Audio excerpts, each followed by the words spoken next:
Anda masih di Indonesia Memilih, Pesta Demokrasi Indonesia. Pemirsa, hingga saat ini kita masih menyaksikan informasi bahwa rekapitulasi suara versi hitung cepat atau quick count ini sudah masuk ya. Tadi juga KPU sudah konferensi pers bahwa data-data sudah perlahan sudah mulai masuk, terutama dari Indonesia Timur ke Sirekap ya. Begitu Pak Alphonse juga tadi sempat melihat ya data secara real time di aplikasi Sirekap ya. Yang tadi juga Anda katakan sebenarnya datanya ditampilkan secara diagram gitu. Dan itu bagus sekali. Kalau sekarang, kalau dari yang Anda pantau, kira-kira partai politik sudah ada juga yang masuk datanya berapa persen?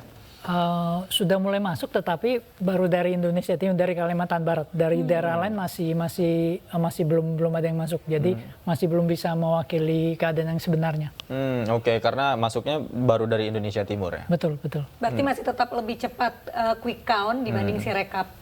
Karena kan dari data quick count sendiri, Partai Perjuangan, PDI Perjuangan ya, PDI Perjuangan masih menempati posisi teratas begitu ya. Walaupun capres yang didukung belum unggul. Iya, betul. Ini tidak bisa kita tafsirkan berbanding lurus ya perolehan suara dari Partai PDI Perjuangan dan juga capres yang diusung oleh partainya tersebut. Tapi Pak Alphonse, yang menarik tadi kita kan sudah bahas tentang bagaimana potensi-potensi keamanan cyber yang dibobol ini milik KPU dan lain sebagainya. Nah, yang menarik juga tadi kita sempat ngobrol media sosial milik para calon ya, calon presiden dan calon wakil presiden. Kalau dari sisi platform media sosial, sebenarnya ada perbedaan nggak yang mana yang lebih mudah dibobol? Misalnya antara X, Facebook, Instagram, dan yang lainnya?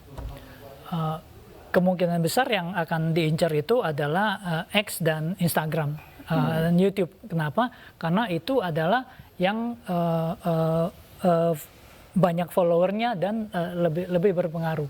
Dan mengenai apakah itu dibobol atau tidak, itu sebenarnya ada pengamanan tambahan namanya two-factor authentication. Tetapi yang menjadi masalah adalah jika satu akun yang populer diamankan dengan two-factor authentication, karena populer kan dia masih ada tim yang mengatur.